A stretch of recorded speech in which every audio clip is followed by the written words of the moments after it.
Bismillahirrahmanirrahim. Assalamualaikum warahmatullahi wabarakatuh. Selamat pagi semuanya. Mudah-mudahan kabar kita hari ini semuanya dalam keadaan baik dan sehat, baik secara lahiriah maupun rohaninya. Ya. Alhamdulillah pada pembelajaran kita hari ini, tepatnya pada hari Rabu tanggal 28 bulan Juni tahun 2023, kita bisa tatap muka meskipun dalam secara virtual. Baik, pada kesempatan hari ini yang bertepatan dengan 9 Zulhijjah ya, insya Allah besok kita akan merayakan Hari Raya Idul Adha. Nah, sekarang bagi yang sedang berpuasa, sedang saum Arafah, yang mudah-mudahan saum kita diterima oleh Allah Subhanahu wa taala dan menjadikan sebuah doa bagi saudara-saudara kita yang sedang berjuang wukuf di padang Arafah. Ya. Baik, tentu saja pada kesempatan kali ini saya Aira Hadiansyah ingin menyampaikan beberapa materi ya. Ini berkaitan dengan materi kita dengan berkaitan materi kita kelas 12. Nah, bagi anak-anak kelas 12, anak-anak Bapak di SMA 2, SMA Negeri Majalaya yang kemarin kelas 11, sekarang naik kelas 12, boleh silakan kalian lihat di channel YouTube Bapak sebagai bahan gambaran nantinya kalian dalam mempelajari materi pertama kita nanti pas pertemuan awal kita di tahun ajaran baru. Tentunya di kelas yang baru ya, kelas 12. Baik, Bismillahirrahmanirrahim. Assalamualaikum warahmatullahi wabarakatuh. Alhamdulillahirrabbilalamin. Wabihi nasta'in. Wa dunya wadin. Wassalatu wassalamu ala muslim Muhammadin wa ala alihi wa sahbihi ajma'in. Ma ba'du. Rabbi sholli sadri wa yassirli amri wa hlul 'uqdatam min lisani yafqahu qawli. Amma ba'du. Setelah kita panjatkan puji dan syukur kehadirat Allah Subhanahu wa taala yang mana sampai detik ini kita masih diberi kesempatan, diberikan kenikmatan oleh Allah Subhanahu wa taala sehingga masih dapat menghidupkan nafas, masih diberikan kenikmatan hidup oleh Allah Subhanahu wa taala. Jangan lupa salawat salam mari kita panjatkan, mari kita curahkan ke Nabi junjungan kita Nabiyana wa Habibana Muhammad Sallallahu Alaihi Wasallam. Baiklah, langsung saja kita akan coba bahas materi kita hari ini mengenai berpikir kritis dan demokratis. Ini materi kita di kelas 12 ya. Saya siapkan dulu. Nah, ini saya acuan dari materi ya, dari buku paket membahas mengenai berpikir kritis dan berdemokrasi secara Islam. Ya. Kita awali dengan sebuah pertanyaan. Apa sih itu berpikir kritis? Dan dalam bahasa Inggris itu critical thinking. Critical thinking itu atau berpikir kritis itu adalah sebuah pemikiran seseorang ya yang dalam benak hatinya selalu berpikir dan bertanya-tanya. Dalam benaknya itu selalu bertanya-tanya, apakah, mengapa, dan bagaimana, kok gini, kok gitu, kenapa bisa begitu, kok bisa begini. Itu bukti seorang itu berpikir kritis. Dalam benaknya selalu ingin mengetahui, selalu ingin tahu, selalu ingin bertanya. Pertanyaan di sini bukan bertanya dalam hal mengetes ya, tapi pertanyaan benar-benar ingin tahu. Saya ingin tahu itulah yang menjadikan seorang itu mempunyai pemikiran yang kritis.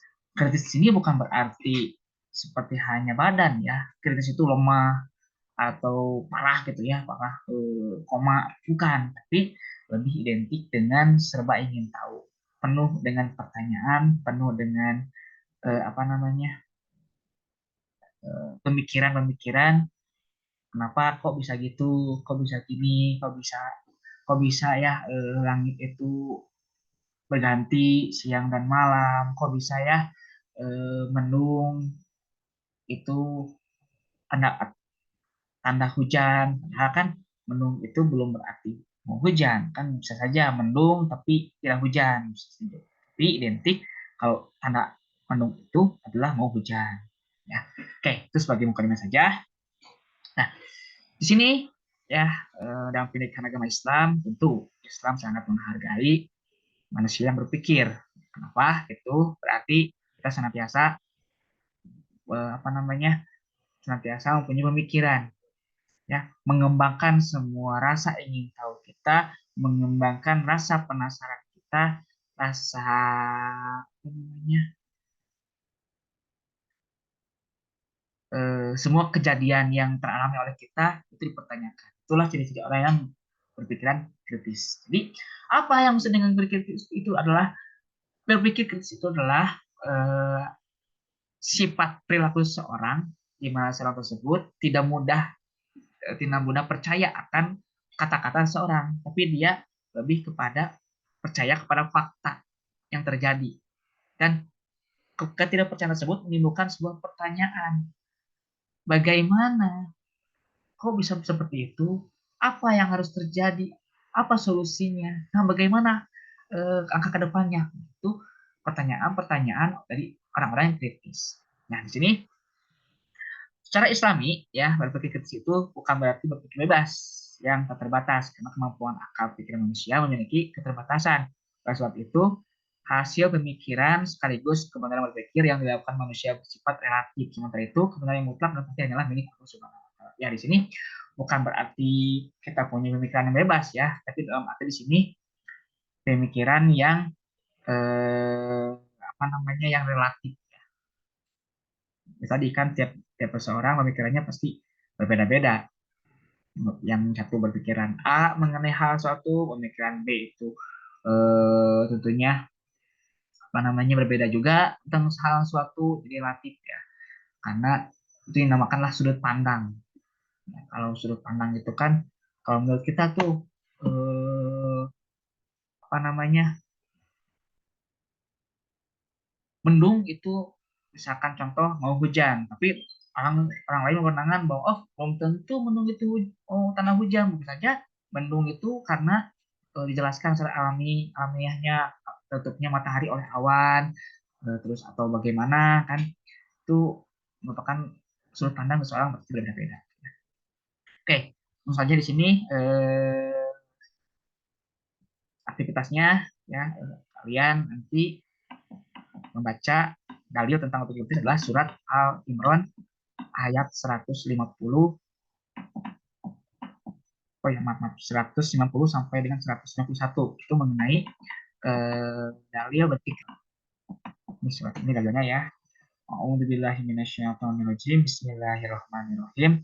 Inna fi khalaqis samawati wal ard wa ikhtilafil laili wan nahari la ayatal liulil albab. Alladzina yadhkuruna Allah qiyaman wa qu'udan wa 'ala junubihim wa yatafakkaruna fi khalaqis samawati wal ard. Rabbana ma khalaqta hadza batilan subhanaka faqinan adzabannar. Nah, artinya di sini, sesungguhnya pada penciptaan langit dan bumi dan pergantian malam dan siang terdapat tanda-tanda kebesaran Allah Subhanahu wa taala bagi orang yang berakal, yaitu orang-orang yang mengingat Allah sambil berdiri, duduk, atau dalam keadaan berbaring dan mereka memikirkan tentang penciptaan langit dan bumi. Saya berkata, ya Tuhan kami, tidaklah Engkau menciptakan semua ini sia-sia, Maha Suci Engkau, lindungilah kami dari azab neraka.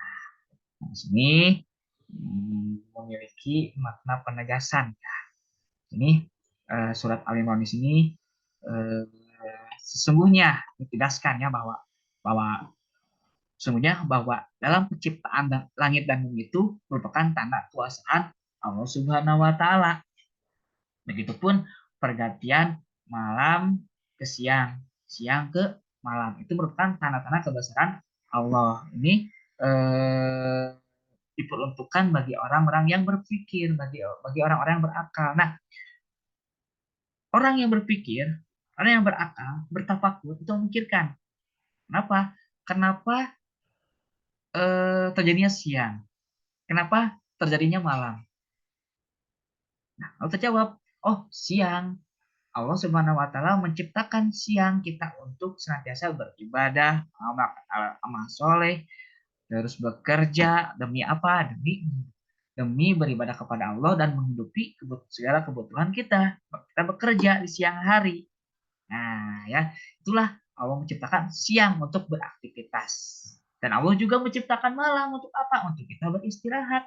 Setelah kita beraktivitas siang hari penuh full dari pagi, dari subuh sampai sore, sampai malam, ya dari bahkan ada yang malam dari malam lagi, ada yang subuh pagi sampai subuh lagi ya. Itu senantiasa apa namanya? Aktivitas yang sangat padat. Nah, sekarang malam.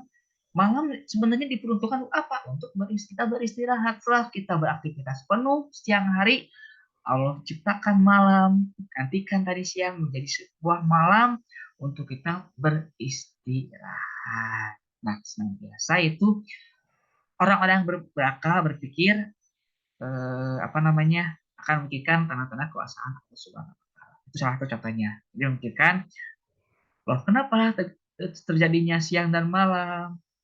Mengapa Allah menciptakan hujan? Karena apa? Karena untuk menyuburkan tanaman, menyuburkan padi, menyuburkan kebun-kebun, menyuburkan bahan-bahan pokok kita. Nah, kalau tidak ada hujan, otomatis kan bahan pokok kita tidak akan bisa dipanen, tidak akan jadi. Kita mau makan apa? Nah, itu jadi Allah menciptakan hujan untuk menyuburkannya. Seperti itu. Bingung sih kalau namanya manusia ya. Diberikan hujan ngeluh, bucit, terus apa namanya banjir, terus longsor. Tapi di sisi lain kita ketika kemarau panjang ngeluh oge, ngeluh karena kurangan air, tanaman keringan, hama di mana-mana ya. Ya itulah namanya juga manusia ya. Relatif ada pemikirannya yang kalau yang bijak ya itu tadi yang berakal tadi yang bijak itu yang berpikir ya. Jadi kita adanya hujan, oh kita membutuhkan air. Adanya malam kita membutuhkan untuk istirahat. Adanya siang kita membutuhkan untuk menghidupi aktivitas beribadah kepada Allah. Amal soleh itu di siang hari. Begitupun, wah Pak, kalau begitu malam juga kita beribadah kan bisa juga malam. Iya, mangga. Cuman Allah menciptakan malam itu lebih dibiasakan untuk beristirahat. Tapi ada salah satunya diuntukkan untuk beribadah, yaitu sholat malam, al-lail ya. Itu silakan. Jadi kesimpulannya, ya, langsung kesimpulannya, kenapa kita mempelajari mengenai materi berpikir kritis atau critical thinking? Yang pertama, untuk memupuk rasa pemikiran kita, kesadaran kita bahwasanya Allah itu sangat menyayangi umatnya. Apa contohnya? Contohnya Allah menciptakan langit dan bumi untuk kita apa? Untuk kita hidup. Ya, bumi untuk kita menapaki jejak kita, langit untuk kita berteduh. Ya, Allah menciptakan alam-alam ini untuk kita nikmati, untuk kita lihat, untuk kita resapi, mentadaburi ya. Ada mentafakuri, ada yang mentadaburi. Kalau mentafakuri itu senantiasa kita memikirkan. Kalau mentadaburi kita merasakan menikmati. Tadabur alam, menikmati alam itu sebuah kenikmatan Allah Subhanahu wa taala. Kita harus menyadari dengan rasa berpikir itu, kita menyadari oh Allah itu sayang pada kita. Allah itu sangat menyayangi umatnya, menyayangi oh maaf sorry bukan umatnya, menyayangi hambanya. Makanya diciptakanlah siang dan malam, untuk siang untuk kita beraktivitas dan malam untuk kita beristirahat. Itu yang pertama. Yang kedua, ya, eh, untuk kita sebagai bahan renungan kita, ketika kita terjadi sebuah konflik, permasalahan, itu harus kita pikirkan baik-baik, resapi baik-baik. Apa yang harus kita lakukan? Bagaimana saya melangkahnya? Ya, sehingga nantinya kita bisa bertafakur, merenungkan, dan pada akhirnya kita apa namanya, menemukan jalannya, menemukan jalan keluarnya, menemukan solusi apa yang harus kita lakukan. Ya, itu fungsi dan tujuan dari berpikir kritis. Tentunya Islam sangat menganjurkan kita untuk berpikir kritis, karena jangan mudah percaya. Kita harus pikirkan terlebih dahulu, pikirkan matang-matang apa yang harus selanjutnya kita lakukan. Nah, itulah gunanya berpikir kritis. Ya. Nah, begitu ya. Terus selanjutnya, yang ketiga, untuk memupuk rasa apa namanya, untuk memupuk rasa bersyukur kita, rasa mensyukuri kita atas karunia Allah, atas segala apa yang diberikan oleh Allah Subhanahu wa taala.